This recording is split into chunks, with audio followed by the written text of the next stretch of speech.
नमस्कार, स्वागत है आप सभी का ताज न्यूज के इस बुलेटिन में और मैं हूं आपके साथ नेहा। बुलेटिन की शुरुआत करेंगे विस्तार से, लेकिन आइए सबसे पहले देख लेते हैं इस वक्त की हेडलाइंस।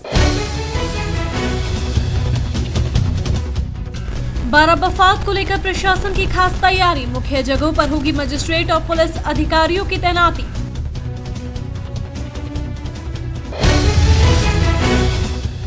खेत में लगे फल खाने से दर्जन भर बच्चे और महिलाएं बीमार, स्वास्थ्य विभाग में हड़कंप जुटा कारण जानने में। मकर संक्रांति पर्व को लेकर शहर भर में नजर आया उत्साह, शुभ मुहूर्त में शहरवासी करेंगे खिचड़ी और गज्जक मूंगफली का दान। पूरे शहर ने मनाई लोहड़ी की खुशियां, खूब बजे ढोल नगाड़े, साथ में बटी मूंगफली, रेवड़ी और पॉपकॉर्न। और अब समाचार विस्तार से। प्रशासन की पहल पर पुरातत्व विभाग कराएगा फतेहपुर सीकरी में सौंदर्यीकरण। एएसआई के साथ हुई प्रशासन की बैठक के बाद ये निर्णय लिया गया है। जिलाधिकारी जुहेर बिन सगीर ने बताया कि बुलंद दरवाजा के सामने वाले क्षेत्र को विकसित किए जाने की योजना बनाई गई है। साथ ही पर्यटन स्थल के आसपास लगा अतिक्रमण हटाकर रास्तों का चौड़ीकरण भी कराया जाएगा।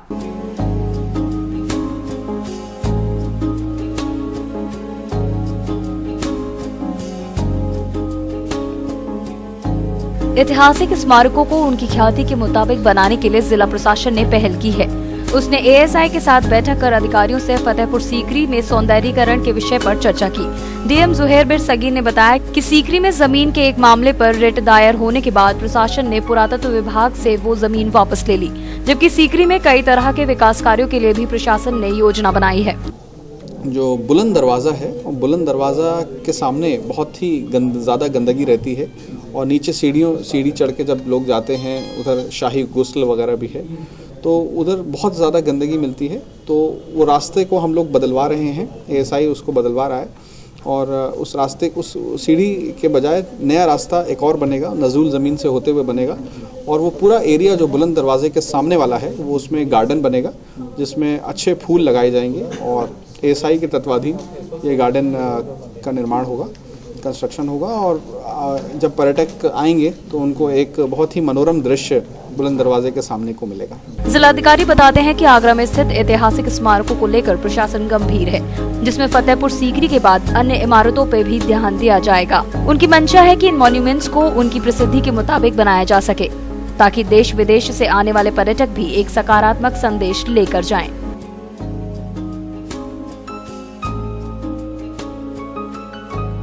बारह वफात के उपलक्ष्य में शहर भर में निकलेंगे जुलूस और काफिले, जिसके लिए जिला प्रशासन ने खास तैयारियां की हैं। मुख्य जगहों पर जहां मजिस्ट्रेट और पुलिस के अफसरान तैनात रहेंगे, वहीं अधिकारियों की माने तो मुस्लिम इलाकों में जुलूस के मद्देनजर विशेष इंतजाम किए गए हैं।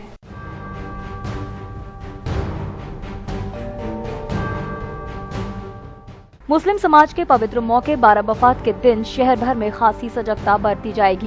ये कहना है जिले के आला अधिकारियों का, जिन्होंने अन्य विभागीय अफसरों के साथ मिलकर तैयारियों पर चर्चा की। एडीएम सिटी वीपी खरे ने बताया कि इस मौके पर समाज के लोग जोश में होते हैं और बड़े बड़े जुलूस निकालते हैं। ऐसे में कोई असुविधा न हो, ये ध्यान में रखते हुए मजिस्ट्रेट और पुलिस के अफसरान भी व्यवस्थाएं संभालेंगे। शहर में 12 वफात का जुलूस निकलेगा। इस जुलूस की संख्या लगभग 17 की है और इसमें 3 बड़े जुलूस हाजी अबरार साहब का और एक दरगाह अबू लाला की दरगाह से निकलता है जो जामा मस्जिद तक आता है, फिर जामा मस्जिद से दरगाह निकलता है, एक्स चेयरमैन और विभिन्न मार्गों पर ये जुलूस निकाला जाता है। इस जुलूस में मजिस्ट्रेट और पुलिस व्यवस्था चाक चौबंद रूप से लगा दी गई है। मीटिंग के दौरान कई अपर नगर मजिस्ट्रेट और पुलिस विभाग के लोग भी मौजूद रहे, जिनसे इस दिन के बाबत सुझाव मांगे गए और जरूरी इंतजामों की हिदायत भी दी गई। जुलूस के दौरान ट्रैफिक व्यवस्था को सुचारू बनाए रखना भी प्रशासन के लिए किसी चुनौती से कम नहीं होगा, जिसके लिए अधिकारी निश्चिंत रहने की बात कर रहे हैं। अछनेरा के बड़े गांव में खेत में लगे फल खाने से 2 दर्जन बच्चे व कई महिलाएं बीमार हो गए, जिन्हें इलाज के लिए एसएन मेडिकल कॉलेज में भर्ती करवाया गया है। डॉक्टरों की टीम ने सभी का इलाज शुरू कर दिया है और बीमारी की असली वजह जानने के प्रयास भी शुरू कर दिए हैं। आगरा के अछनेरा के बड़े गाँव में आज करीब 20 बच्चे और 4 महिला खेत में फल खाने के बाद बीमार हो गए, जिन्हें एसएन मेडिकल कॉलेज में इलाज के लिए भर्ती करा दिया गया है। ये सभी लोग भैंस चराने के समय खेत में लगे फल तोड़ खाने लगे, जिसके बाद इन सभी की तबीयत अचानक से खराब हो गई। अस्पताल में डॉक्टरों की टीम ने सभी का इलाज शुरू कर दिया है। सूचना मिलने पर प्रशासनिक अधिकारी भी अस्पताल पहुंच गए। इस घटना के बाद सभी लोगों के द्वारा खेतों में हो रहे खतरनाक केमिकल और कीटनाशक इस्तेमाल को लेकर अटकलें लगाई जा रही थी, जिसकी वजह से बच्चों की तबीयत खराब हुई। बहरहाल ये बात अभी प्रशासन के लिए जांच का विषय है। ये अछनेरा की बड़ी बस्ती के लोग हैं। इन लोगों ने, इनके 4 महिलाएं और 20 बच्चे हैं। इन लोगों ने रेलवे स्टेशन के पास जो पौधे उगते हैं उसमें एक कैस्टर सीड, जहरीला जो होता है, वो सीड खा लिया है। उसकी वजह से जो है इन लोगों को उल्टियाँ हुई, तो इन्फॉर्मेशन हुई, फिर ये एम्बुलेंस से इनको जो है एसएन में या इमरजेंसी में भर्ती कराया गया है। इन लोगों का मेडिटेशन अभी जो है मेडिकेशन पूरा चल रहा है, तो ये लोग अपना उल्टी के द्वारा और उसके द्वारा अपना कर रहे हैं। तो बाकी सबकी हालत अभी खतरे से बाहर है और प्रॉपर सभी लोगों का टीम पूरी, देखिए आप देख ही रहे हैं यहाँ पर पूरा अच्छे से इनको ट्रीटमेंट दिया जा रहा है और खतरे से बाहर है सबका इलाज होगा और इन लोगों का कहीं कोई भी किसी तरीके का कोई खर्चा भी नहीं होना है। सबका जो है प्रॉपर बता दिया गया है। बेहतर इलाज के लिए पूरी टीम लगा दी गई है। जिले में लगातार बढ़ रही आपराधिक घटनाओं को देखते हुए वरिष्ठ पुलिस अधीक्षक के निर्देश पर अपराधियों की धरपकड़ के लिए अभियान चलाया जा रहा है, जिसके तहत मुखबिर की सूचना पर एक शातिर चोर को पकड़ा गया, जिसके कब्जे से पुलिस ने 24 मल्टीमीडिया फोन बरामद किए जो लखनऊ से चोरी किए गए थे।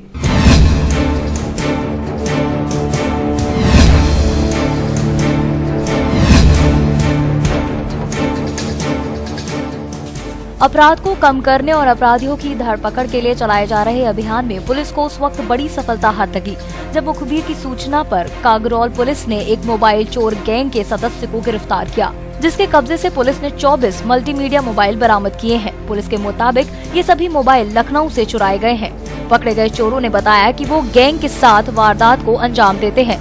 ये लोग मोबाइल की दुकान का शटर तोड़कर चोरी की घटनाओं को अंजाम देते थे। पुलिस के मुताबिक वारदात किए गए मोबाइलों की कीमत लाखों में आंकी जा रही है। भैया हमें सूचना मिली थी थाना क्षेत्र में कि एक बंदा आया है सैमसंग ड्यूएस के मोबाइल जो 15,000 के बेसिक कीमती है 2-2 हज़ार में बेच रहा है।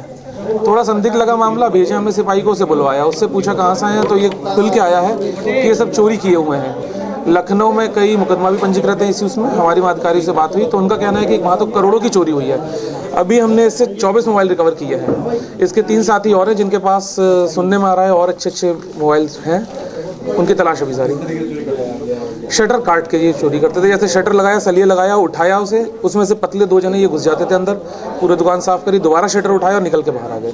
अपराधियों द्वारा काली फिल्म चढ़ी गाड़ी में अपराध कर गायब हो जाने की खबरों को देखते हुए एसपी ट्रैफिक की अगुवाई में चेकिंग अभियान चलाया गया, जिसके तहत काली फिल्म चढ़ी गाड़ियों में फिल्म उतरवाई गई और फिर उन्हें जाने दिया गया। सूबे में लगातार बढ़ रही आपराधिक गतिविधियों के चलते अब आगरा पुलिस ने कमर कस ली है। किसी भी अपराध को अंजाम दे गायब हो जाने वाले बदमाशों के लिए आज शहर में काली फिल्म इस्तेमाल कर रहे वाहनों की चेकिंग कर उनका चालान भी किया गया।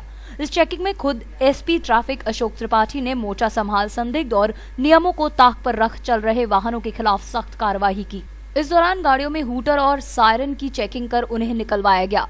पुलिस की ऐसी सख्ती को देखते हुए कुछ वाहन स्वामी ने खुद ही अपनी गाड़ी से काली फिल्म हटा दी।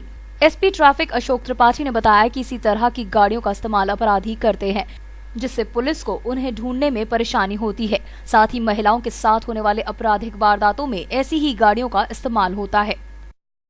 देखिए, ये देखा गया कि अपराध की पृष्ठभूमि में काले फिल्मों को लगी हुई गाड़ियां जो है अधिक इस्तेमाल हो रही हैं और इसमें सुप्रीम कोर्ट के भी आदेश निर्देश आए हुए हैं। उसी के कंप्लायंस में पहला अभियान तो है कि जो भी ब्लैक फिल्म लगी हुई गाड़ियां हैं उनका चालान किया जा रहा है, उनसे फिल्में उतरवाई जा रही हैं। दूसरा, हम लोगों ने इसमें एक अभियान चलाया हुआ है कि जो जहाँ जरूरी है वहाँ पे हम लोग 1 वे ट्रैफिक कर रहे हैं। भगवान टाकिज चौराहे पे भी 1 वे ट्रैफिक किया गया। और तीसरा अभियान इसमें चल रहा है जो एक ध्वनि प्रदूषण कर रहे हैं, एक लिमिट से अधिक प्रेशर हॉर्न लगाए हैं। जैसे आप यहाँ इसमें खड़े हैं, मैं आपसे बात कर रहा हूँ तो इसमें आवाज़ नहीं आ रही है, तो ये जो प्रेशर हॉर्न है इनको भी उतरवाया जाएगा। एक अधिक सीमा से अधिक डेसिबल से अधिक यदि इनका ध्वनि प्रचारण हो रहा है तो उसके खिलाफ भी कार्रवाई की जाएगी। जूता कारीगरों की समस्याओं के निराकरण के लिए जूता श्रमिक हुए हैं अब लामबंद, जिन्होंने मैनेजमेंट के खिलाफ मोर्चा खोल दिया है। नाराज जूता कारीगरों ने तहसील सदर पर विशाल धरना दिया और अपने मालिकानों पर शोषण का आरोप लगाया। तहसील सदर में धरना दे रहे ये लोग किसी राजनीतिक दल के कार्यकर्ता नहीं हैं। ये वो कारीगर हैं जिनके हाथों के हुनर की बदौलत लोग रंक से राजा बन गए, मगर इन लोगों के साथ ठीक इसका उल्टा हुआ, क्योंकि वही राजा आज इन्हें रंक बनाने पर उतारू हैं। दरअसल ये वो जूता कारीगर हैं जिन्होंने जूता कंपनियों की मनमानी न सहन करने का ऐलान किया है। भरे मंच पर उन्होंने अपने हक की आवाज उठाई और मालिकानों को चुनौती देने का काम किया। आगे इस बात कहिए कि हम एक ट्रेड यूनियन बनाने वाले हैं। इस वजह से हम सारे मजदूरों को एक तरह से कर रहे हैं। सारे मजदूरों में यही आशा रखते हैं कि एकता इनमें सब में हो जाएगी। जिस दिन उस दिन एक संगठन खड़ा हो जाएगा, उस दिन ही सारी मांगे उनकी पूरी हो जाएंगी। इनको पूरी सैलरी न देना और ये बढ़ती महंगाई के दौर में इनके घर के खर्चे नहीं चल पाते हैं। इनको चाहे कंपनी से निकाल दिया जाता है, मारपीट करते हैं, गाली गलौज करके भगा देते हैं और इनका कोई भी आईडी प्रूफ नहीं है। इसी बातों से मतलब करते हो, समय भी निर्धारण नहीं है, कोई भी 8 घंटे की ड्यूटी नहीं है। इस वजह से मतलब और ये धमकियाँ देते रहते आए दिन कंपनी से निकालने की। इन जूता दस्तकारों में दर्जनों फैक्ट्रीज के ऐसे कारीगर मौजूद हैं जो अपने मालिकों पर उत्पीड़न का आरोप लगा रहे हैं। उनकी माने तो कंपनी मालिकों का रवैया तानाशाही है, जिसके खिलाफ बिगुल बज चुका है। अब वो ऐसे मालिकों की हठधर्मी के आगे झुकने वाले नहीं। धरने के बाद श्रमिकों ने प्रशासन को भी ज्ञापन सौंपकर हस्तक्षेप की मांग उठाई है। उत्तर प्रदेश के मुख्यमंत्री अखिलेश भैया के लोकसभा चुनाव के लिए युवाओं को रिझाने के लिए चलाया गया जादू एक बार फिर से चलता दिख रहा है। प्रदेश सरकार की कौशल विकास योजना के दूसरे दिन सैकड़ों की तादाद में युवाओं ने सेवा योजन कार्यालय में रजिस्ट्रेशन कराया। इस योजना के तहत 15 वर्ष से 45 वर्ष तक की उम्र के लोगों को निःशुल्क प्रशिक्षण देकर रोजगार मुहैया करवाया जाएगा। पिछले विधानसभा चुनाव में अखिलेश यादव ने युवाओं को रिझाने के लिए कई घोषणाएं की थीं। इन वादों का जादू युवाओं पर ऐसा चला कि सूबे की सबसे बड़ी कुर्सी पर वादा करने वालों को युवाओं ने बिठा दिया। एक बार लोकसभा चुनाव फिर से नजदीक है। सूबे के युवा मुख्यमंत्री अखिलेश यादव ने फिर से युवाओं को साइकिल की सवारी का समर्थन करने के लिए कौशल विकास मिशन योजना शुरू कर दी है। जिला सेवा योजन कार्यालय पर युवाओं का ये हुजूम निःशुल्क प्रशिक्षण लेकर नौकरी की राह देख रहा है, जिसे एक बार फिर से बेरोजगारी भत्ते के बाद हर हुनरमंद को काम की दिलासा दिलाई गई।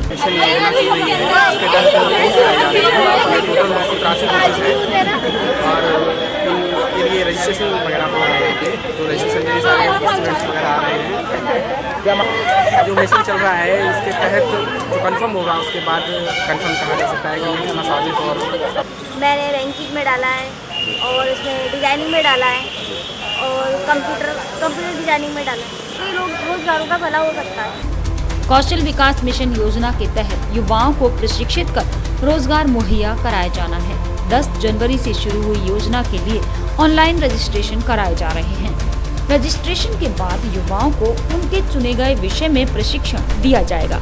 अब देखना ये होगा कि इस योजना से कितने युवाओं को रोजगार मिलता है, या फिर ये योजना सिर्फ 2014 के लोकसभा चुनाव में साइकिल की रफ्तार तेज करने के लिए युवा सीएम का चुनावी लॉलीपॉप है। भाजपा आगामी 2 मार्च को लखनऊ में मोदी की विशाल रैली आयोजित करने जा रही है। लखनऊ में होने वाली इस रैली से मोदी दिल्ली पर निशाना साधेंगे। इस रैली से पहले पार्टी की राष्ट्रीय कार्य समिति की दिल्ली में 17 और 18 जनवरी को बैठक भी होने वाली है। इन्हीं तैयारियों को लेकर भाजपा नेताओं ने एक प्रेस वार्ता का आयोजन किया। भाजपा नेता हर हाल में मोदी को दिल्ली की कुर्सी पर बिठाना चाहते हैं। यूपी में मोदी की 5 रैलियों के बाद अब प्रदेश की राजधानी लखनऊ में पार्टी आगामी 2 मार्च को विशाल रैली आयोजित करने जा रही है। ये जानकारी प्रेस वार्ता के दौरान भाजपा नेता पुरुषोत्तम खंडेलवाल ने दी। खंडेलवाल के मुताबिक इस रैली में 15 लाख लोगों को लाने का लक्ष्य रखा गया है, जिसके लिए आगरा जिले से भी बड़ी तादाद में पार्टी समर्थक हिस्सा लेंगे। 18-19 जनवरी को दिल्ली में राष्ट्रीय परिषद की बैठक होने जा रही है। इस बैठक में हमारे राष्ट्रीय परिषद के सदस्य, राष्ट्रीय कार्यकारिणी, प्रदेश पदाधिकारी, क्षेत्रीय पदाधिकारी, जिला अध्यक्ष, महामंत्री, मोर्चा प्रकोष्ठ के राष्ट्रीय पदाधिकारी व संयोजक, सह संयोजक, प्रदेश मोर्चा के अध्यक्ष, महामंत्री और प्रकोष्ठों के संयोजक व जिला अध्यक्ष, महामंत्रियों के साथ में सभी सांसद, विधायक, महापौर और नगर पालिका परिषद के चेयरमैन इस महत्वपूर्ण बैठक में हिस्सा लेने के लिए जा रहे हैं। सिर्फ पहली बार दायित्व नहीं मिला, इससे पूर्व में पार्टी के तमाम दायित्वों पे काम करते आए, हम आगे भी करेंगे। माननीय अध्यक्ष जी का जो आदेश होगा उसका अनुपालन हमका करना का काम है हमारा। बाकी पार्टी के जो रीत नीति के सिस्टम है उसके अनुसार सब काम होंगे। 2 मार्च की रैली से पहले पार्टी की राष्ट्रीय कार्य समिति की बैठक आगामी 17 और 18 जनवरी को दिल्ली में होनी है। पार्टी सूत्रों के मुताबिक इस बैठक में लोकसभा प्रत्याशियों की बैठक भी हो सकती है। प्रेस वार्ता के दौरान पार्टी के वरिष्ठ कार्यकर्ता विजय शिवहरे को ब्रज क्षेत्र प्रवक्ता की जिम्मेदारी दी गई। ब्रज क्षेत्र अध्यक्ष पुरुषोत्तम खंडेलवाल ने नवनियुक्त प्रवक्ता का माला पहनाकर स्वागत किया। खुदी पड़ी सड़कों के विरोध में अनिश्चितकालीन धरने पर बैठे भाजपा नेताओं ने गधे पर मंडलायुक्त के नाम की पट्टी डालकर प्रदर्शन किया। भाजपा नेता विगत कई दिनों से पदम प्लाजा पर प्रशासन की अनदेखी के विरोध में धरना प्रदर्शन कर रहे हैं। आवास विकास कॉलोनी की टूटी सड़कें, सीवर, स्ट्रीट लाइट्स के सुधार के लिए भाजपाई बीते कई दिनों से अनिश्चितकालीन धरने पर बैठकर प्रदर्शन कर रहे हैं। इसी क्रम में प्रदर्शनकारियों ने गधों पर मंडलायुक्त के नाम की पट्टियां डालकर प्रदर्शन किया और जमकर नारेबाजी की। उन्होंने मंडलायुक्त पर क्षेत्र की अनदेखी के आरोप भी लगाए। अनिश्चितकालीन धरना जो आज 11वां दिन है और 11 दिन के उपरांत भी नगर आयुक्त ने अपनी रिपोर्ट कमिश्नर के पाले में डालकर और कमिश्नर भी झूठे आश्वासन के बाद हम लोगों पर एकमात्र रास्ता बचता है कि अब हम लोग यहाँ के आवास विकास की जन समस्याओं को लेकर अब सड़कों पर उतरेंगे। हमको अनिश्चितकालीन धरने का 11वां दिन है। 11 दिन होने के बावजूद प्रशासन बिल्कुल शांत बैठा हुआ है। प्रदर्शन के दौरान भाजपा नेताओं ने सपा सरकार के खिलाफ नारेबाजी करते हुए कहा कि सरकार की नीतियों की वजह से जनता का पैसा सफाई में खर्च हो रहा है। कभी शहर की पॉश कॉलोनी कही जाने वाली आवास विकास कॉलोनी आज आवास विनाश बन चुकी है। शहर की सड़कों पर जानलेवा गड्ढे हैं। इन्हीं समस्याओं को लेकर भाजपाइयों का अनिश्चितकालीन धरना प्रदर्शन जारी है। लोकसभा चुनाव 2014 की चुनावी तैयारियों को लेकर चुनावी बिगुल बज चुका है। हर एक राजनीतिक पार्टी यूपी में अपनी पार्टी को जिताने के लिए चुनावी बिसात बिछाने की तैयारी में है। इसी कड़ी में जुड़कर वंचित समाज इंसाफ पार्टी ने भी अपनी पार्टी के पदाधिकारियों को पदभार सौंपे। जो आज हमारी प्रेस कॉन्फ्रेंस की जा रही है, इसका मेन उद्देश्य है जनता को जागरूक करना। दिन पे दिन महंगाई होती जा रही है, चाहे केरोसिन गैस पे सही, चाहे पेट्रोल पे सही, चाहे डीजल पे सही। तो मेरा मानना यही है, केंद्र व राज्य सरकार अपना परसेंट जितना, करीब केंद्र सरकार 13.5% टैक्स लेती है, 26% या 27% प्रदेश सरकार लेती है, अपना वो भी माफ़ कर दीजिए। देखिए सरकार को माफ़ करने से क्या फ़ायदा होता है? सरकार को उन्नति मिलेगी, जनता को फ़ायदा मिलेगा। दिन पे दिन जो जनता बेचारी परेशान है, जनता को निजात मिलेगी परेशानी से। तो मेरा मानना यही है कि सरकार को पेट नहीं भर रहा है, चाहे हाउस टैक्स सही, चाहे किसी भी प्रकार पर महंगाई सही। दिन पे दिन महंगाई होती जा रही है। जो हमारा उद्देश्य है जनता को जागरूक करना है। इसी के साथ आज न्यूज में लेंगे एक छोटा सा ब्रेक, आप कहीं मत जाइएगा।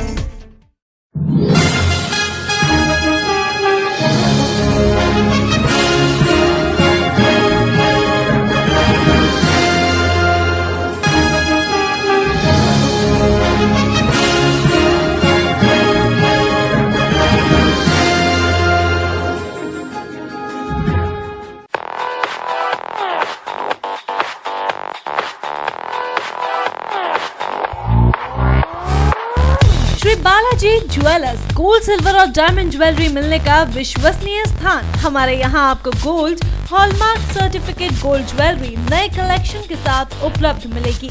संपर्क करें Shri Balaji jewellers, fortune tower near Kargil petrol pump, Agra. Phone number 9719333563 और 9759333992।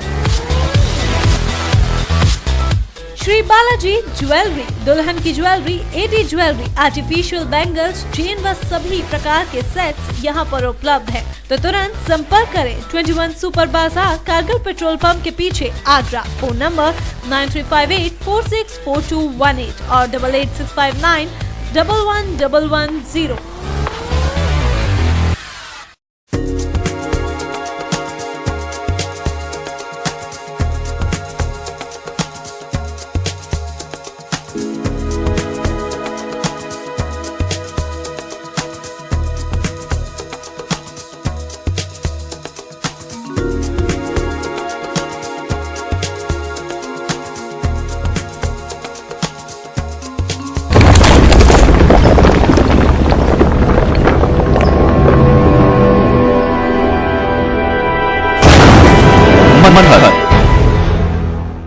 Gayatri Development presents Manhar Green Shire.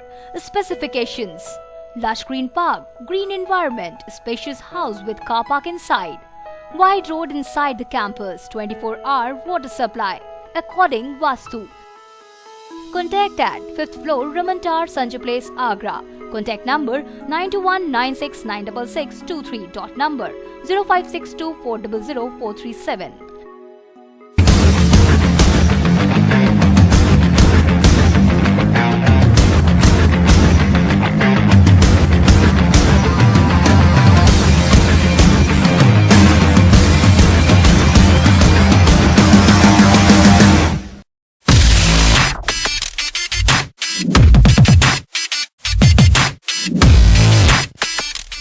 Sai Asha properties, AD approved कोठी प्लॉट्स खरीदने व बेचने के लिए संपर्क करें। ताज नगरी 2 में एडी अप्रूव्ड प्लॉट्स के लिए संपर्क करें।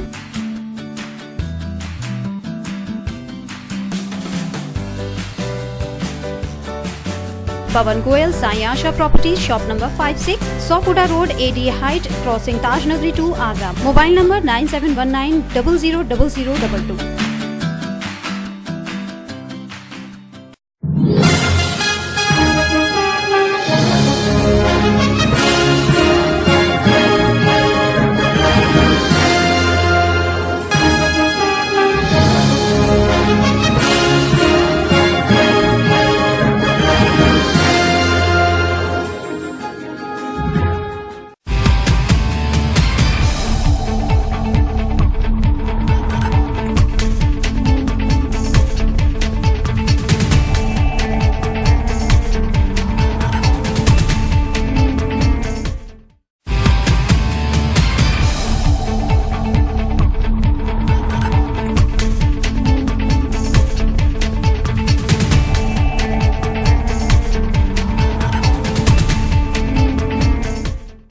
ब्रेक के बाद एक बार फिर से आप सभी का स्वागत है। आइए शुरुआत करते हैं अगली खबर की। घनी आबादी वाले क्षेत्र में चल रहे गैस गोदामों को हटाने के लिए राष्ट्रीय मजदूर कांग्रेस इंटक का काफी दिनों से चल रहा है धरना अब भूख हड़ताल में बदल गया है। प्रशासन की अनदेखी और घनी आबादी वाले इलाकों की हिफाजत को ध्यान में रखते हुए संघ ने तहसील परिसर में अनिश्चितकालीन हड़ताल की शुरुआत कर दी। इसका वजह है कि 7 साल पूर्व तत्कालीन जिलाधिकारी मुकेश मिश्राम साहब ने घनी आबादी से गैस गोदाम हटाने की मांग को लेकर आदेश पारित किया था। क्षेत्रीय पर्यावरण जागरूकता समिति के मंडल अध्यक्ष श्री नथीलाल सरपंच जी ने इसकी पूरी लिखापढ़ी किया था। उसके आधार पे गैस गोदाम को हटाने की प्रक्रिया उन्होंने प्रारंभ कर दी, जिसमें कि सभी अखबारों में मुकेश मिश्राम जी का बयान आया कि गैस गोदाम को घनी आबादी से हटा ली जाएगी। उसकी पूरी आदेश की प्रति मेरे पास में अभी मौजूद है। मैंने उसी को लेकर दिनांक 20/12/2013 को ADM civil supply Shri Rajkumar ji को ज्ञापन के माध्यम से मैंने मांग किया था। कि गैस गोदाम के लिए जो 7 साल पूर्व चल रही है प्रक्रिया, उस पे कायम होके आप गैस गोदाम को यहाँ से स्थानांतरित करें, क्योंकि हजारों आदमी अगर वो गैस गोदामों में कटिंगें होती है। उत्तर प्रदेश माध्यमिक शिक्षा बोर्ड की इंटरमीडिएट की प्रयोगात्मक परीक्षाओं में अब एग्जामिनर सिर्फ 50% अंक ही दे पाएंगे, जबकि शेष बचे 50% अंक विद्यालय प्रबंधन समिति की मेहरबानी पर निर्भर करेगा। सरकार के इस आदेश की जानकारी कार्यवाहक DIOS ने दी। प्रदेश भर में इंटरमीडिएट की प्रयोगात्मक परीक्षाएं शुरू हो गई हैं।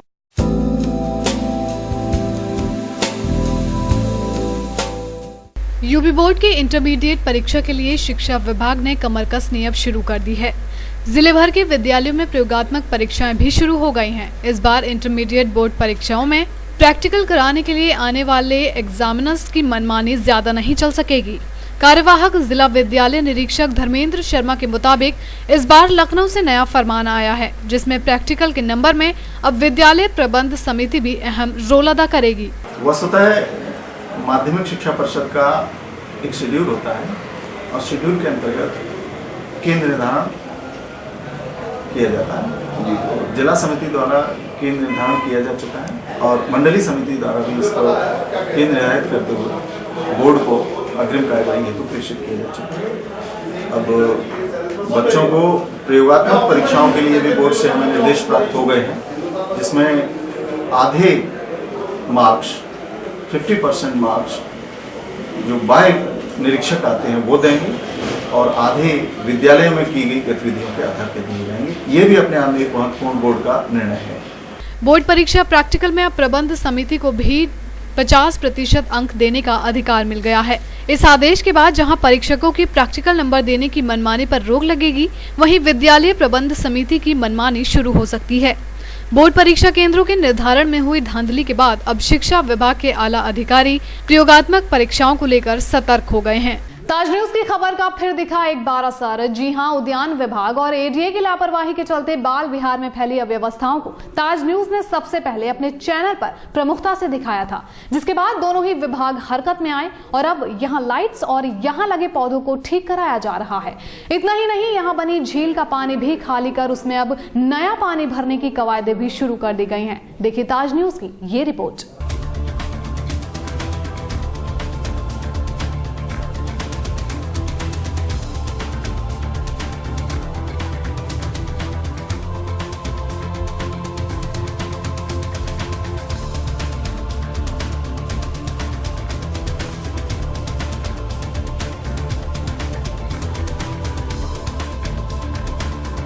हर बार की तरह इस बार भी ताज न्यूज ने अपनी जिम्मेदारी समझते हुए बाल विहार में फैली अव्यवस्था को प्रमुखता से चैनल पर दिखाया और जनता और अधिकारियों को यहां फैली अव्यवस्थाओं के बारे में अवगत कराया था, जिसके बाद एडीए और उद्यान विभाग हरकत में आया और यहां की अव्यवस्थाएं ठीक होने लगी। जैसा कि आप खुद देख सकते हैं कि यहाँ मजदूर काम कर रहे हैं। जहाँ कुछ दिन पहले झील का पानी ऊपर तक भरा था, तो वहीं इस पानी को अब मोटर लगाकर इस झील को खाली कराया जा रहा है। दोनों ही तस्वीरें आपके सामने हैं। एक तरफ ये टूटी पड़ी पार्क तक जाने वाली गैलरी की खबर दिखाए जाने के बाद तो उसे मिट्टी से ठीक कर जाने लायक भी बनाया गया है, ताकि किसी हादसे को रोका जा सके। बाल विहार पार्क के ठेकेदार ने बताया कि ताज न्यूज पर खबर दिखाए जाने के बाद यहाँ एडीए काम करा रहा है, तो वहीं उद्यान विभाग से माली भी अब समय पर आ रहा है। हाँ, आपने खबर लगाई थी, उसके बाद मतलब एडीए भी सक्रिय हुआ, उन्होंने अपना काम चालू कर दिया है। लाइट वगैरह देखो अभी लग जाएंगी कुछ ही समय में, और बाकी का हमने कहा था कि विभाग के द्वारा जो माली वाली अब सही समय पे आ रहे हैं, अपना वो भी काम कर रहे हैं। और हमने कहा था कि 8 दिन में हम अपना पानी चेंज कर देंगे तालाब का, तो हमारी मोटरें लगी हुई हैं और बाकी का पानी चल रहा है कार्य। तो अब इससे उम्मीद जगह। इतना ही नहीं, ठेकेदार ने ये भी बताया कि कल तक जो विभाग फंड की कमी का रोना रोता था, अब वही विभाग फरवरी तक नई बोट्स दिलाने की बात कर रहा है। अभी तो नहीं, अभी तो मतलब जो है तालाब खाली होने में भी कम से कम 8 दिन लगेगा। बाकी का इसमें काई थी, उसे सुखाने में भी 8 दिन लग जाएंगे, 15-20 दिन। और उसके बाद नई बोटें मंगा रहे हैं, विभाग से बात हुई तो वो बता रहे हैं कि इस महीने में फरवरी तक 4 बोटें नई आ जाएंगी। इसके साथ ही ठेकेदार ने यह भी बताया कि अब इस झील के बीच में 2 नए फाउंटेन लगाए जाएंगे, ताकि यहाँ आने वाले पर्यटकों को ज्यादा से ज्यादा आकर्षित किया जा सके। हालांकि ठेकेदार का कहना है कि अभी यहाँ बोटिंग में करीब 1 माह का समय लगेगा, क्योंकि पानी निकालने के बाद यहाँ जमी काई को भी साफ कराया जाएगा, ताकि जब पानी साफ बना रहे और बोटिंग करने में यहाँ आने वाले लोग अच्छा महसूस करें। यहाँ पे बीच में एक राउंड टाइप का एक फाउंटेन होगा और एक पहले जो चलता था बड़ा वाला वो भी होगा, और बाकी की कई चीज़ें हैं जो मैं अपनी तरफ से ठेका रिन्यूअल होने के बाद करूँगा। वैसे यहाँ आने वाले लोग उम्मीद है कि फरवरी तक बोटिंग का लुत्फ जरूर उठा सकेंगे। ताज न्यूज हमेशा ही अपनी जिम्मेदारियों को बखूबी निभाता रहा है और दर्शकों को भरोसा दिलाता है कि वो जनता की हर समस्या की आवाज बनता रहेगा, क्योंकि हम हैं आईना सच का। हमारा मकसद सिर्फ खबर दिखाना नहीं है, बल्कि उस खबर से जुड़ी आपकी और हमारी समस्याओं को दूर कराना भी है। फिर देखा ताज न्यूज़ की खबर का असर। जी हाँ, इस वक्त हम खड़े हैं बाल विहार पार्क पे, जहाँ की अव्यवस्थाओं का सबसे पहली खबर हमने अपने ताज न्यूज़ चैनल पर दिखाई थी, जिसके बाद उद्यान विभाग और एडीए दोनों ही हरकत में आए और उसके बाद यहाँ जो है काम अब तेज़ी से किया जा रहा है। इसके साथ ही यहाँ के जो ठेकेदार थे उनके द्वारा भी इस झील के पानी को लगातार निकाला जा रहा है। उनका कहना यह है कि 15 दिन के अंदर इस पूरे झील को खाली कर दिया जाएगा और नए सिरे से इसमें जो है पानी भरा जाएगा। साथ ही इसमें बीच में एक फाउंटेन लगाने की भी उन्होंने योजना बनाई है, जिससे कि ये और ज़्यादा आकर्षण बने और यहाँ आने वाले पर्यटक जो हैं उनकी संख्या में इजाफा हो सके। अपने साथी अनिल सप्ता के साथ कपिल अग्रवाल, ताज न्यूज़, आगरा। बाप की करने की सजा भुगत रही मां बेटी को है अब पुलिस और समाज सेवियों से सहारे की उम्मीद। जी हां, ये एक ऐसी घटना है जो करीब 20 साल बाद भी अपने आप को दोहरा रही है, जहां एक बाप ने 20 साल पहले अपनी पत्नी और 2 मासूम बेटियों को तेजाब से जला दिया था और मां को घर से बाहर निकाल दिया था। आज उसी की अपनी बेटी के ससुराल वालों ने बेटी के पति की मौत के बाद उसे भी घर से निकाल दिया। इतना नहीं, इस बदकिस्मत बेटी को पति की मौत की सूचना तक नहीं दी गई। देखिए ये रिपोर्ट।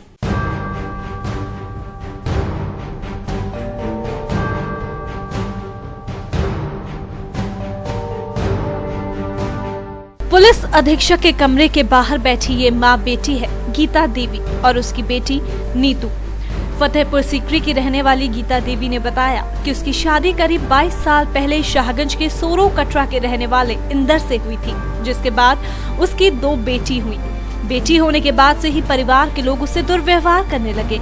साथ ही जमीन जायदाद के लिए उसके पति को ससुराल वालों ने भड़का दिया, जिसके बाद उसके पति इंदर ने शराब पीकर रात में सोते समय इन तीनों पर तेजाब डाल दिया, जिसमें पत्नी के साथ 2 बेटियां भी झुलस गई और एक बेटी की मौत हो गई। जे तेजाब जब डाला काकी में हो गए, कितने तो याद नहीं आ रही बाबू जी मुझे। अच्छा, किसने डाला था आपके ऊपर तेजाब? पति ने। पति ने। किस बात को लेकर डाला था? वो ही ससुराल वाले के परिवार के ऊपर घर की चक्कर में। अच्छा, किस चीज को लेकर डाला था? कोई झगड़ा था या कोई झगड़ा का? मैं जे काम, हाँ, जो जगह के पीछे काकी में मैं रुक रही माटोरी और काकी में चैन नहीं लगन देते। गीता देवी ने ये भी बताया कि तेजाब डालने के बाद उसके पति को जेल तो हो गई, लेकिन बेटी की खातिर हमने समझौता कर लिया और मैं अपने मायके चली गई, जहां मैंने करीब 8 साल पहले अपनी बेटी की शादी कर दी। अभी हाल ही में पिछले दिनों 25 दिसंबर को मेरी बेटी के पति की भी तबीयत खराब होने के चलते मौत हो गई। इसके ससुराल वाले भी इसे परेशान करते थे, लेकिन पति की तबीयत खराब होने के कारण इसके पति ने इसे हमारे यहाँ भेज दिया। पति की मौत की खबर भी हम लोगों को नहीं दी गई। इसके पति ने इसके लिए जो पैसा छोड़ा है, ससुराल वाले वो पैसा भी हड़पना चाहते हैं। अगर ऐसा हुआ तो मेरी बेटी का क्या होगा? उसे इंसाफ दिलाने के लिए मैं आज यहाँ आई हूँ। कितने लोगों को डाला था? हम तीनों, गीता, मैं ही, मेरी 2 बच्ची हैं। अच्छा, उसके बाद फिर पुलिस द्वारा उन्हें पकड़ा गया था? हाँ, बाकी बाद में 14 महीना सही हो गई, जाके बाद में फिर मैं आई काकी में। अब आप लोग क्या चाहते हो? जे है कि इसकी वो हो जाए काकी में, बस जे सही हो जाए इसकी जीवन की। जे मेरी बेटी है। अच्छा, इनका क्या है? इनकी ये शादी हो गई? शादी हो गई, यहाँ। कितने साल पहले हुई थी इनकी शादी? शादी ऐसी भैया 10-12 साल पहले। अच्छा, अब आप क्या चाहते हो? इनके पति कहाँ हैं? जे पति खत्म हो गए काके में, ससुराल जेठों ने नहीं रहने दी जी लड़की, और काके में सब बैंक बैलेंस उनने रख लिया, इस खबर नहीं दी नहीं हमको। इस बारे में जब एसपी सिटी पवन कुमार से बात की गई तो उनका कहना था कि पुराना मामला है। मैंने पहली वाली FIR की कॉपी जो थाना फतेहपुर सीकरी में दर्ज हुई थी मंगवाई है, साथ ही इसकी पूरी जांच कराई जा रही है। साथ ही महिला उस FIR की कॉपी भी चाहती है, जिससे उसे कुछ NGO वगैरह से आर्थिक मदद मिल जाए, ताकि उसकी बेटी ठीक हो सके और अपने पैरों पर खड़ी हो जाए। ये मसला एक संज्ञान में आया है। जो माँ बेटी मेरे पास आई थी, लगभग 19-20 साल पहले उस महिला के पति ने उसके और उसकी 2 बेटियों के ऊपर तेजाब डाल दिया था। उसकी एक बेटी की मौत हो गई थी और दूसरी बेटी गंभीर रूप से घायल हो गई थी। उसकी आंखें चली गई थी, चेहरा पूरी तरह झुलस गया था। उस केस में उस वक्त FIR हुई थी और उसमें जो व्यक्ति था उसको गिरफ्तार करके जेल भेजा गया था। अभी वो जो लड़की थी जो जली हुई है, उसकी शादी हो गई थी फिर जब वो 15-16 साल की थी। रिसेंटली उसके पति की डेथ हो गई। उसका ये आरोप था कि इसके पति की जो डेथ हुई वो उसको पता भी नहीं लगा और इसके ससुराली जनों ने इसको बिना बताए उसका अंतिम संस्कार कर दिया और फिर इसको निकाल दिया घर से। एसपी सिटी पवन कुमार के आश्वासन के बाद अब मां बेटी को इंसाफ और मदद की आस है, लेकिन अब पुलिस किस तरह इनको इंसाफ दिला पाती है और कितने समय में दिला पाती है, ये तो देखने वाली बात होगी। लेकिन एसपी सिटी पवन कुमार द्वारा न्याय का भरोसा दिलाए जाने के बाद दोनों काफी खुश नजर आ रही थी। थाना शाहगंज पुलिस द्वारा अधिवक्ता प्रदीप यादव के विरुद्ध हत्या का मुकदमा दर्ज करने के विरोध में दीवानी के अधिवक्ता हड़ताल पर रहे। वहीं अधिवक्ताओं ने पुलिस प्रशासन द्वारा मामले की निष्पक्ष जाँच करने की मांग की है। आज हमारे साथी प्रदीप यादव एडवोकेट, उनको 302 में फर्जी रूप से मुलजिम बनाया गया है शाहगंज पुलिस द्वारा। इस कारण से आज हम लोग जो है विरोध दर्शाने के लिए आज हड़ताल पर हैं और हमारी पुलिस प्रशासन से मांग है कि जिसने भी घटना को घटित किया है उसको ना बख्शा जाए, लेकिन जो निर्दोष लोग हैं जो वहाँ रह ही नहीं रहे हैं और जो परिवार से ही अलग हैं उन लोगों को उसमें नामित कर लिया गया केवल एक प्रेशर क्रिएट करने के लिए। तो इसीलिए विरोध दर्शाने के लिए आज हम हड़ताल पर हैं। हाँ, जैसे कि जो लगातार हड़ताल होती रही है तो इससे बातकारियों को भी काफ़ी नुकसान परेशानी होती है, उसमें क्या कहना है? देखिए, जब न्यायालय का एक अभिन्न अंग होता है एक अधिवक्ता और वो बातकारियों को न्याय दिलाता है और जब उसको ही निर्दोष रूप से किसी मामले में वांछित कर दिया जाए तो न्याय की प्रक्रिया जो है प्रभावित होना बिल्कुल स्वाभाविक है। और जिस तरीके से बातकारियों को समस्या हो रही है, हमारे अधिवक्ता साथियों को भी उससे समस्या है कि उनके साथी का नाम फर्जी रूप से, जबकि वो घटना में शामिल नहीं है और 302 जैसे संगीन मुकदमे में लिख दिया गया है। हाईकोर्ट बेंच की स्थापना की मांग को लेकर यूथ एक्शन कमेटी ने जन जागरूकता अभियान शुरू कर दिया है, जिसके चलते सोमवार को कमेटी द्वारा एक बैठक का आयोजन किया गया। 18 जनवरी को संजयप्लेक्स क्षेत्र में जन जागरूकता अभियान भी चलाया जाएगा। आगरा में हाईकोर्ट बेंच स्थापना की मांग काफी समय से चली आ रही है। शहर के अधिवक्ताओं द्वारा खंडपीठ की मांग को लेकर आंदोलन भी किए गए। अधिवक्ताओं द्वारा अपनी मांगों को बढ़ाते हुए शहर की लाइफलाइन MG रोड जाम किया गया, हाईवे जाम किया गया, फिर भी बात नहीं बनी तो ताज का घेराव किया गया। लेकिन केंद्र सरकार और राज्य सरकार पर अधिवक्ताओं के इस आंदोलन का कोई फर्क नहीं पड़ा। अधिवक्ताओं ने शहर, समाज और गरीब लोगों की सुविधा के लिए ये मांग उठाई है। खंडपीठ की मांग को लेकर मैं जल्द ही जनता से जुड़ेंगे हम, जो कि शनिवार से, जो आने वाला शनिवार है, उसमें हम जनता से संजय प्लेस से इसकी शुरुआत कर रहे हैं, जिसमें सारे युवा अधिवक्ता, वरिष्ठ अधिवक्ता, युवा संघ समिति के द्वारा तत्वाधान में ये कार्यक्रम शुरू किया जा रहा है, जिसमें सारे अधिवक्ताओं को जोड़ते हुए यह जनसंपर्क अभियान किया जाएगा कि हाईकोर्ट की बेंच के लिए जनता को जागरूक किया जाएगा और एक एक आदमी को वहाँ जाकर यह समझाया जाएगा कि इससे हाईकोर्ट की बेंच आगरा में आने से उनका कितना फ़ायदा हो सकता है और जनता कितनी जो परेशान रहती है इलाहाबाद तक जाने में, उनको उनके मन में यह भावना प्रकट करते हुए पूरी जनता को साथ लेते हुए हम एक बहुत जल्दी ही एक दिल्ली में जाने का एक प्रोग्राम बना रहे हैं, जो कि शायद फरवरी में दिल्ली जाकर हम अपना धरना प्रदर्शन करेंगे जनता को साथ लेते हुए। युवा संघर्ष समिति ने हाईकोर्ट बेंच की मांग के लिए अब आंदोलनों का साथ छोड़ नया तरीका इजाद किया है। शहर में लोगों को खंडपीठ के लिए जागरूक करने के लिए नुक्कड़ सभाएं आयोजित करना शुरू कर दिया गया है। साथ ही लोगों को हाईकोर्ट बेंच स्थापना के लिए जागरूक कर लोगों को जोड़ना शुरू कर दिया गया है। वहीं आगामी फरवरी माह में दिल्ली में भी इसी तरह के कार्यक्रम आयोजित कर लोगों को जोड़ा जाएगा। अब तक नगर निगम की गैर जिम्मेदाराना कारगुजारियों के खिलाफ आम आदमी और राजनीतिक लोग ही धरना प्रदर्शन करते थे, लेकिन अब धर्म गुरुओं को भी इस दौड़ में दौड़ना पड़ रहा है। बोदला सराह दरगाह नबी करीम की सालाना उर्स पर चादर पोशी के मौके पर मस्जिद के पास फैली गंदगी को लेकर धर्म गुरुओं ने धरना दिया। बोदला सराय में नबी करीम की दरगाह पर सालाना उर्स के मौके पर हर साल चादर पोशी की जाती है, लेकिन इस बार दरगाह के धर्म गुरुओं ने मस्जिद के आसपास की सफाई और मस्जिद में उर्स के मौके पर आने वाले जायरीन की सुविधा के लिए आगरा निगम के खिलाफ धरना दिया। इस पर प्रशासन ने तेजी दिखाते हुए तुरंत सफाई कराना शुरू कर दिया। हालांकि इस सफाई अभियान में सफाई कर्मी और स्थानीय लोगों के बीच झड़पें भी हुई। जहाँ से हमारी चादर उठती है उस रास्ते में बहुत सारी कीचड़ और गड्ढे थे, जिसके लिए पिछले 1.5 महीने से यानी 7 दिसंबर से हम लगातार प्रशासनिक अधिकारियों से संपर्क साधे हुए थे। डीएम साहब ने हमारे सामने नगर आयुक्त जी को भी फ़ोन किया था, एडीए के अधिकारियों को भी फ़ोन किया था, उन्होंने भी आश्वासन दे दिया, लेकिन एंड टाइम तक भी रोड को ठीक नहीं कराया गया। आगरा एक ऐतिहासिक नगरी है जहां हर महीने किसी न किसी धर्म का कोई न कोई कार्यक्रम होता ही रहता है। बावजूद इसके आगरा नगर निगम इस शहर को पूरी तरह साफ सुथरा रखने में नाकामयाब दिखाई दे रहा है। राजनीतिक हो या आम लोग, सभी के अंदर निगम के खिलाफ नाराजगी नजर आती है, जिसे नगर निगम खत्म करने की कोशिश तक नहीं कर रहा। और इस नाराजगी में धर्म गुरुओं का जुड़ना नगर निगम के लिए एक बड़ी समस्या बन सकता है, जिस तरफ निगम को जल्दी ही उचित कदम उठाने होंगे। बरेली में हुआ उत्तरायणी मेले का आगाज अद्भुत रंग मेले से हुआ। इस मेले में सुदूर क्षेत्रों से आए कलाकारों ने लोगों का मन मोह लिया। इस मेले का उद्घाटन सांसद प्रवीण सिंह एरन ने किया। बरेली शहर की जमीन पर फिर एक बार पहाड़ उतर आया। यहाँ आज से शुरू हुए उत्तरायणी मेले का आगाज अद्भुत रंग यात्रा से हुआ। इस रंग यात्रा में उत्तरांचल से आए कलाकारों ने लोगों का मन मोहा। दुल्हन की तरह सजे बरेली क्लब के मैदान में पहाड़ की सौगातों के कई स्टॉल सजाए गए। ऊंची चोटियों के बीच से सांस्कृतिक धरोहरों को लेकर लोग यहाँ आए हैं। 3 दिन तक पहाड़ की खुशबू से बरेली शहर महक रहा है। इस उत्तरायणी मेले का उद्घाटन सांसद प्रवीण सिंह एरन ने फीता काट कर किया और बाद में कलाकारों ने कई मनोहारी सांस्कृतिक कार्यक्रमों को प्रस्तुत किया। पारंपरिक वाद्य यंत्रों की मधुर धुन भी पूरे वातावरण में गूंज रही थी। हमारी जो उत्तरायणी मेला है ये 3 दिवसीय मेला है, जिसका शुभारंभ अभी बरेली के जिलाधिकारी अभिषेक प्रकाश जी ने किया है।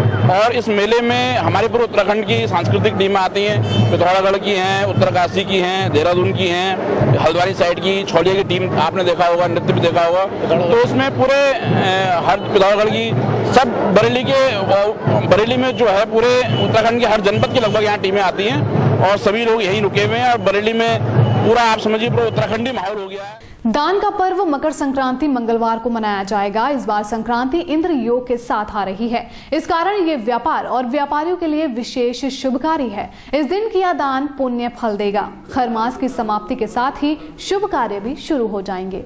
ज्योतिषाचार्य अवनीश नाथ जी के मुताबिक मकर संक्रांति पर गंगा यमुना में डुबकी लगाकर तिल युक्त पदार्थ का दान करना पुण्यदायी होता है। उन्होंने बताया कि एक वर्ष में 12 संक्रांति होती हैं। इनसे 12 राशियों का प्रतिनिधित्व होता है। जब सूर्य धनु छोड़कर मकर राशि में प्रवेश करते हैं तब मकर संक्रांति मनाई जाती है। उन्होंने कहा कि दोपहर 1:13 पर सूर्य मकर राशि में प्रवेश करेंगे। देखिए, इस मकर संक्रांति पर ये जो पर्व पड़ रहा है इस बार 144 वर्ष बाद ये पड़ रहा है और ये बहुत ही पुण्य पर्व है।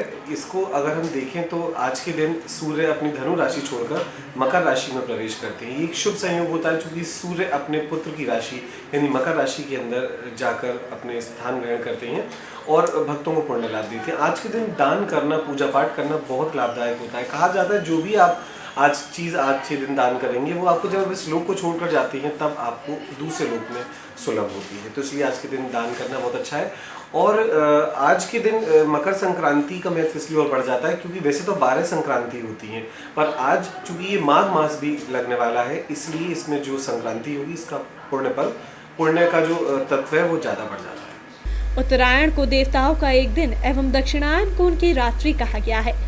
कहा गया है कि मकर संक्रांति को देवताओं का प्रभात काल भी है।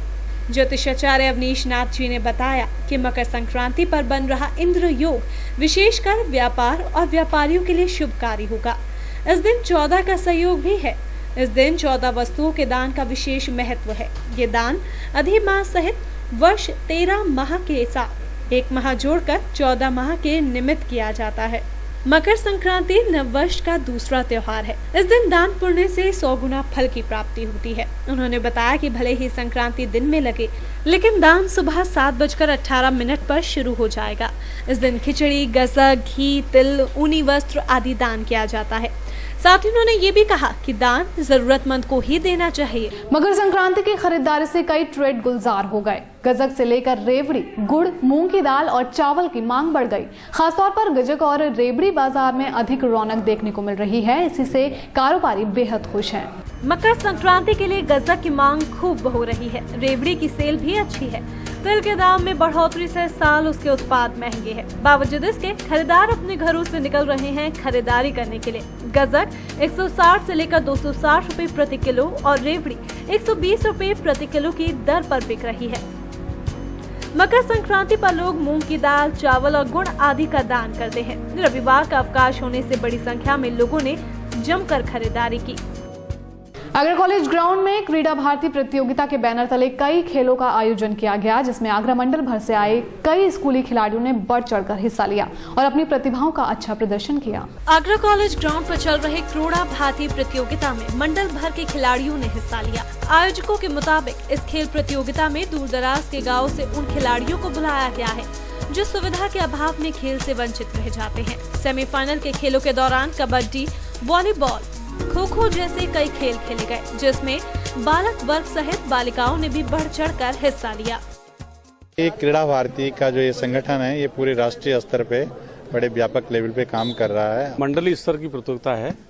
पहले 5 तारीख से लेकर के और 11 तारीख तक हमने आगरा जनपद के 6 जोन बनाए थे, उनके हिसाब से प्रतियोगिता हुई। 5 साल से लेकर 30 साल तक के खिलाड़ियों को खेल के माध्यम से आगे बढ़ने का मौका देने के लिए ये पहल एक उन खिलाड़ियों के लिए एक अच्छा मार्ग साबित हो सकती है जो कि सुविधाओं की कमी के चलते अपनी खेल स्पर्धा का गला घोट देते हैं। तो फिलहाल बुलेटिन में रुक करेंगे एक छोटे से ब्रेक का। आप कहीं मत जाइए क्योंकि ब्रेक के बाद भी खबरें जारी रहेंगी।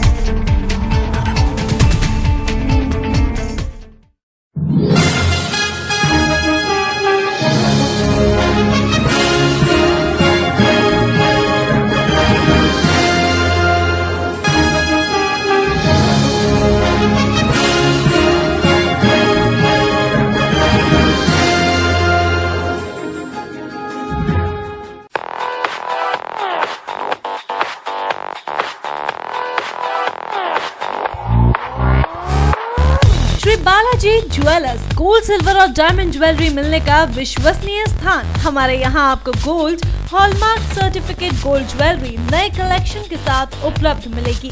संपर्क करें Shri Balaji jewellers, fortune tower near Kargil petrol pump, Agra. Phone number 9719333563 और 9759333992। श्री बालाजी ज्वेलरी, दुल्हन की jewellery, AD jewellery, artificial bangles, chain व सभी प्रकार के सेट्स यहाँ पर उपलब्ध है। तो तुरंत संपर्क करें 21 सुपर बाजार, कारगिल पेट्रोल पंप के पीछे, आगरा। फोन नंबर 9358464218 और 8865911110।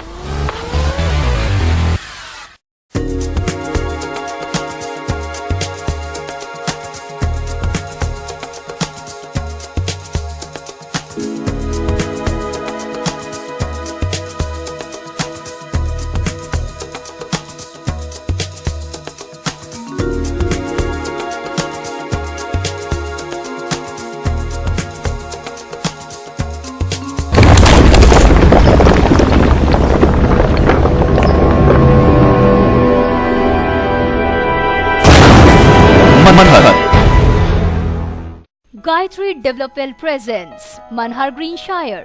Specifications: lush green park, green environment, spacious house with car park inside, wide road inside the campus, 24-hour water supply, according Vastu. Contact at 5th floor, Ramantar, Sanjay Place, Agra. Contact number 9219696623. Dot number 0562400437.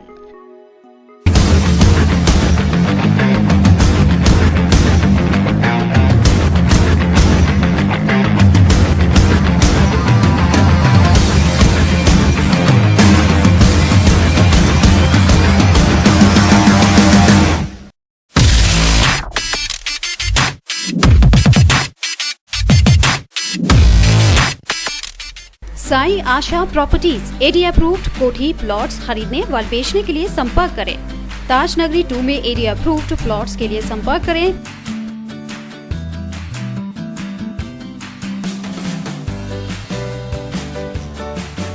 Pawan Goyal, Sai Asha properties, shop number 56, Sofuda road, AD height, crossing Taj Nagri 2, Agra. Mobile number 9719000022।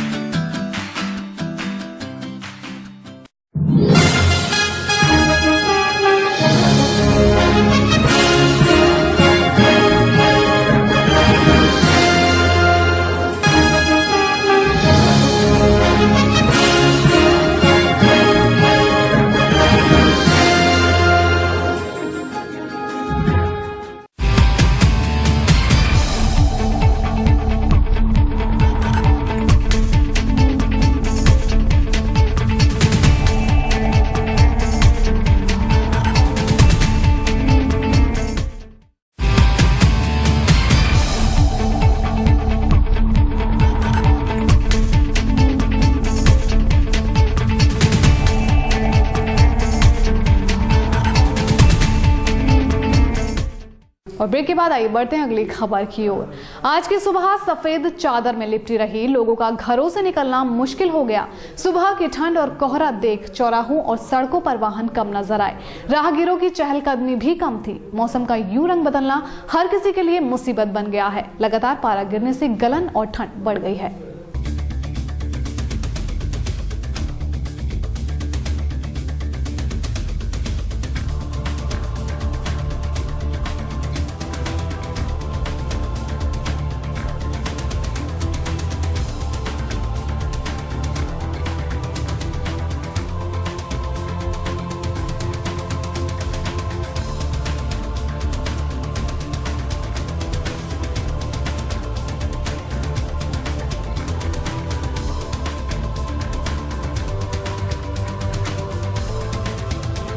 Akhil Bharatiya महासभा के 11वें सामूहिक विवाह की तैयारियां जोरों पर चल रही हैं।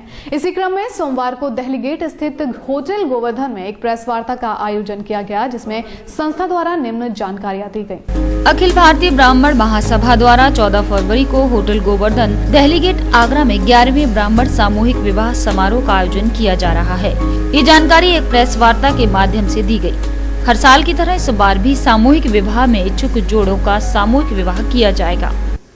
इस वर्ष भी 11वां ब्राह्मण सामूहिक विवाह का आयोजन 14 फरवरी 2014 को गोवर्धन होटल दिल्ली गेट पर किया जा रहा है।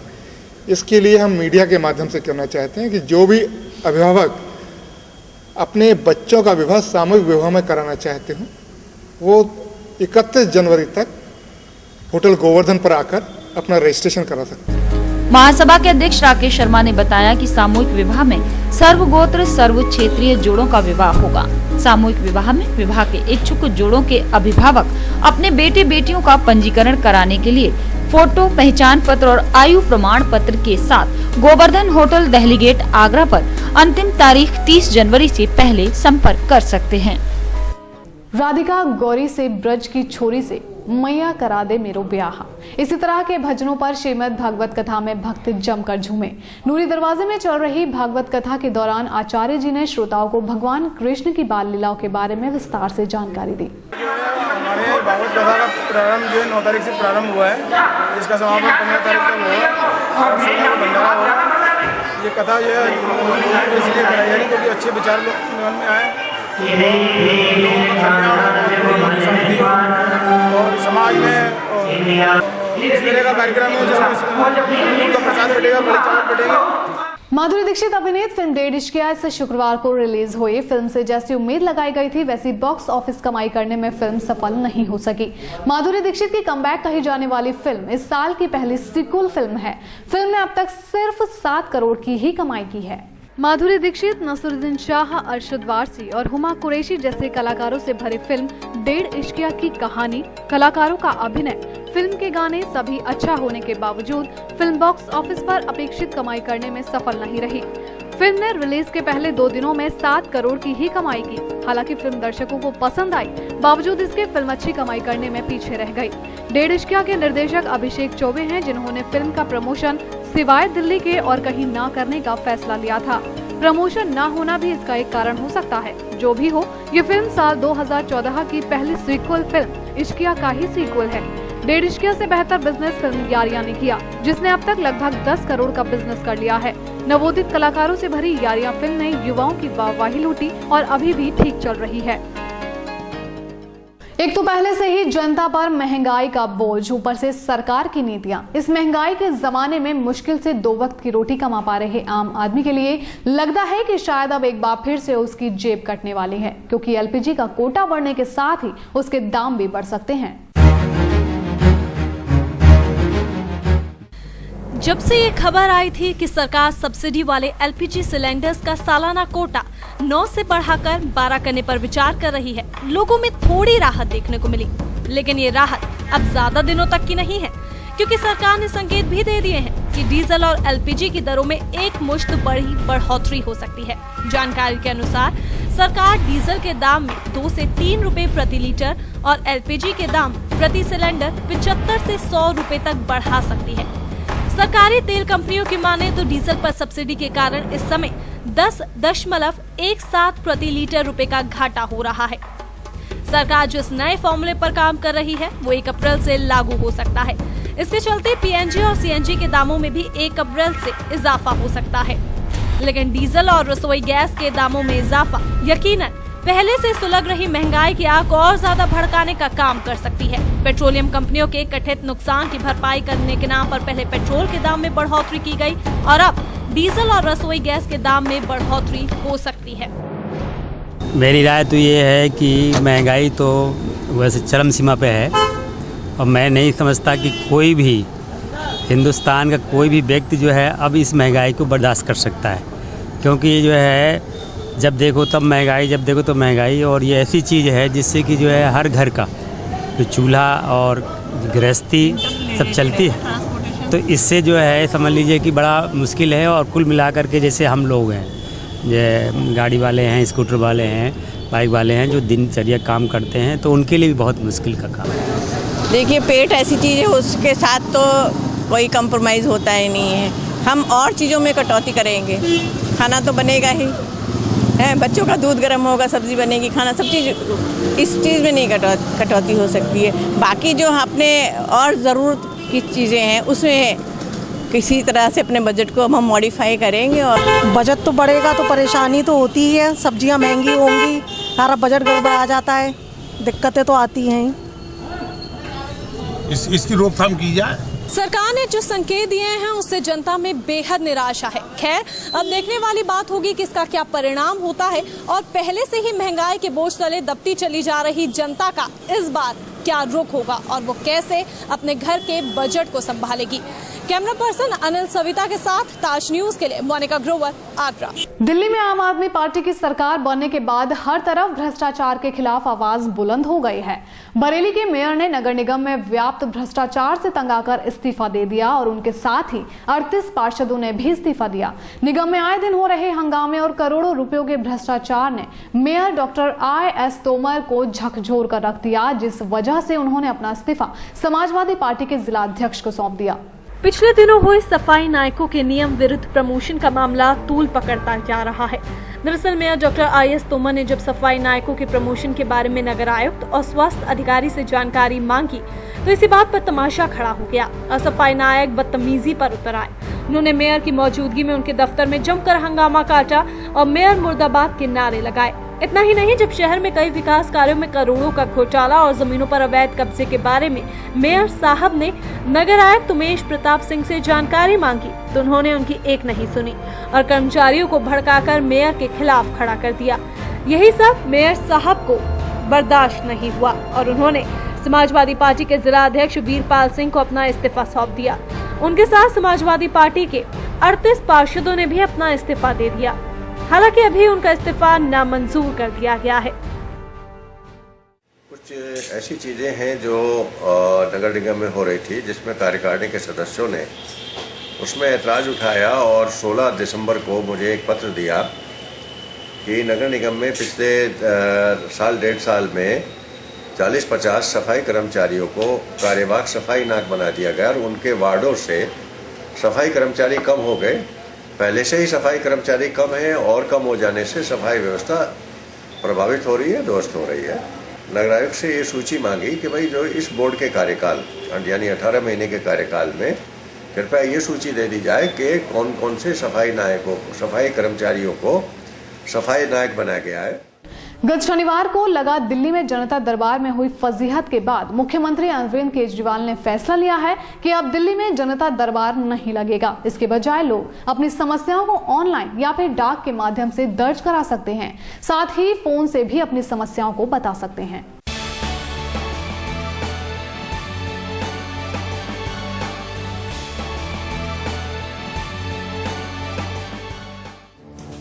केजरीवाल सरकार के पहले जनता दरबार में हुई फजीहत के बाद अब मुख्यमंत्री केजरीवाल ने कहा है कि जनता दरबार अब नहीं लगेगा।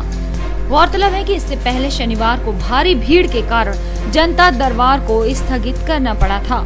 अरविंद केजरीवाल ने कहा है कि मैं हफ्ते में एक दिन लोगों से मिलूंगा, लेकिन अपनी शिकायतें लोग ऑनलाइन दर्ज करवा सकते हैं। इसके अलावा लोग डाक से भी अपनी शिकायतें भेज सकते हैं। शिकायतों के लिए कॉल सेंटर्स का इंतजाम भी किया जाएगा। एक बार फिर से आपको और करा दें कि शनिवार को जनता दरबार में हुई अव्यवस्था के बीच मुख्यमंत्री अरविंद केजरीवाल ने भगदड़ जैसी स्थिति से बचने के लिए बीच में ही बैठक को छोड़ दिया था और माना था कि बैठक के लिए किए गए प्रबंध पर्याप्त नहीं। दिल्ली सचिवालय के बाहर जनता से मुलाकात के दौरान जब भीड़ बेकाबू हो गई तो पुलिसकर्मी मुख्यमंत्री को उनके कार्यालय ले गए। ये बात एक अलग है कि इसके बाद लोगों की भीड़ को उन्होंने सचिवालय की छत पर खड़े होकर शांत करने की कोशिश भी की थी।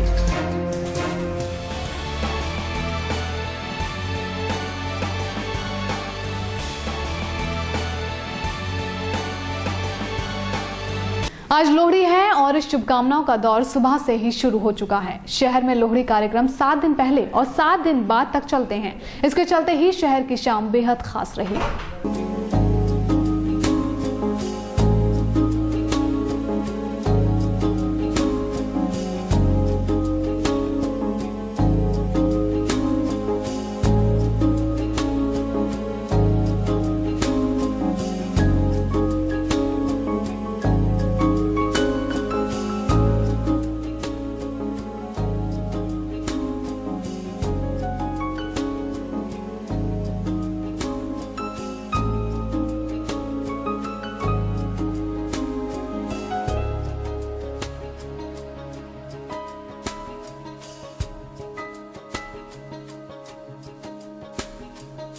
दिसंबर की 23 तारीख से अस्पताल में भर्ती बॉलीवुड की जानी मानी अभिनेत्री सुचित्रा सेन की हालत में कुछ ज्यादा सुधार नहीं आ रहा।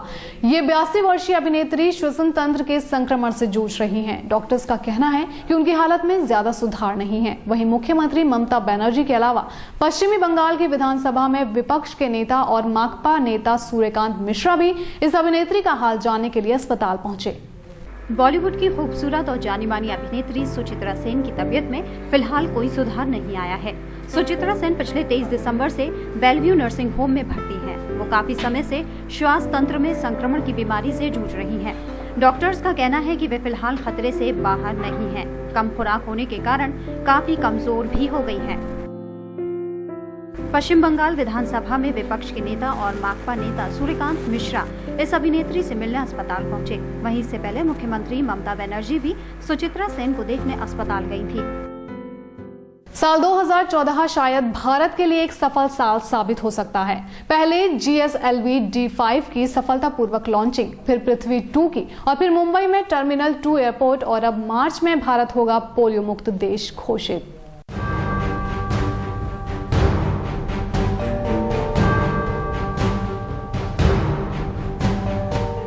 साल 2014 भारत के लिए एक सफल साल साबित हो सकता है। एक के बाद एक उपलब्धियां भारत के साथ जुड़ती चली जा रही हैं और अब एक और उपलब्धि जल्द ही भारत को मिलेगी। मार्च 2014 में भारत पोलियो मुक्त देश घोषित हो जाएगा। ऐसा इसलिए क्योंकि पिछले 3 सालों से भारत में कोई भी पोलियो का केस देखने को नहीं मिला है और इस सफलता ने पोलियो के खिलाफ लड़ाई को वैश्विक प्रोत्साहन दिया है। अब दुनिया में सिर्फ 3 देश अफगानिस्तान, पाकिस्तान और नाइजीरिया ही बचे हैं जहां इस बीमारी का प्रकोप व्याप्त है। भारत में पोलियो का आखिरी मामला 13 जनवरी 2011 को पश्चिम बंगाल में सामने आया था, जहां 2 साल की बच्ची पोलियो से ग्रसित पाई गई थी।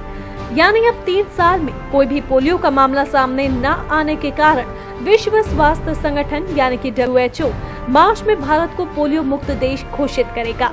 प्रमाण पत्र के लिए कानूनी प्रक्रिया पूरी हो जाएगी।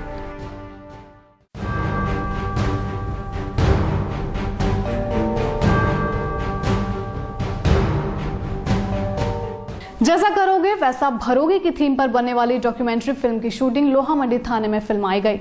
इस फिल्म में स्थानीय कलाकारों को तरजीह देकर समाज की बुराइयों पर प्रहार किया गया है। फिल्म निर्माताओं के मुताबिक ये फिल्म इस साल के अंत तक शहरवासियों को देखने को मिल सकेगी। एक सर आगरा की लाइफ स्टोरी पे क्राइम स्टोरी बनाई जा रही है। क्राइम मूवी है।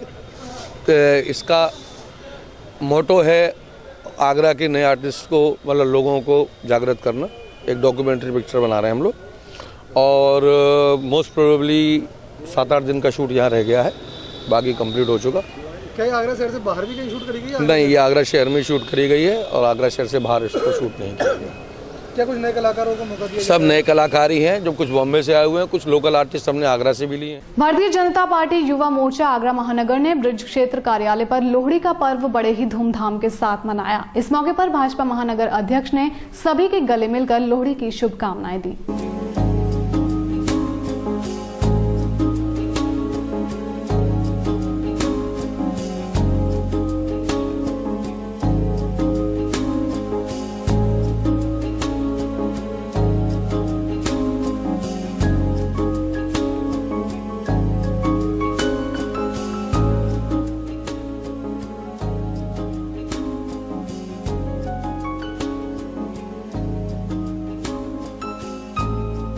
कॉमेडी विद कपिल यूं तो हर वर्ग की पहली पसंद बना हुआ है, लेकिन बेचारे कपिल की किस्मत को क्या कहें। कभी उसे गुत्थी परेशान करती है तो कभी खुद ही कपिल का कोई हंसी के लिए छोड़ा गया फुब्बारा महिला वर्ग की नाराजगी का कारण बन जाता है। इस बार अपने शो में गर्भवती महिलाओं पर यूं ही हंसाने के लिए कही गई टिप्पणी पर कॉमेडियन कपिल शर्मा बुरे फंस गए हैं।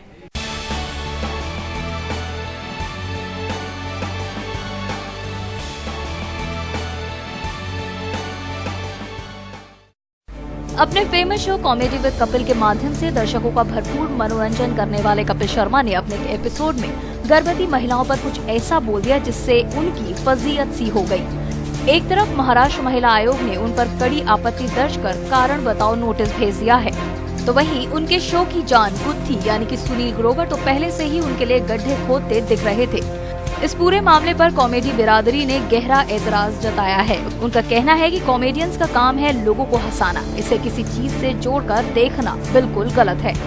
कॉमेडियन भारती ने कहा कि कपिल ने किसी गलत इरादे से या किसी को आहत करने के लिए ऐसा मजाक नहीं किया होगा, वे तो बस लोगों को हंसाना चाहते हैं, इसलिए कुछ भी कहते रहते हैं। आज की लड़कियां तो इतने खुले विचार की हो गई हैं, तो फिर क्यों ऐसी छोटी सी बात पर नाराज हो रही हैं? ऐसे ही कई और कॉमेडियन ने कहा कि अगर कॉमेडियन के किसी मजाक पर लोग गुस्सा होने लगे तो फिर कॉमेडी कभी बन ही नहीं पाएगी। गौरतलब है कि हाल ही में हेमा मालिनी के एपिसोड में कपिल ने कहा था कि अगर एक आदमी अपनी प्रेग्नेंट पत्नी को लेकर किसी पथरीले रास्ते से जा रहा है तो उसे अस्पताल में जाकर पत्नी की डिलीवरी कराने की जरूरत ही नहीं पड़ेगी, वो तो वहीं रास्ते में ही हो जाएगी। कपिल के इस मजाक की महाराष्ट्र महिला आयोग ने कड़ी निंदा की और उन्हें कारण बताओ नोटिस भेज दिया।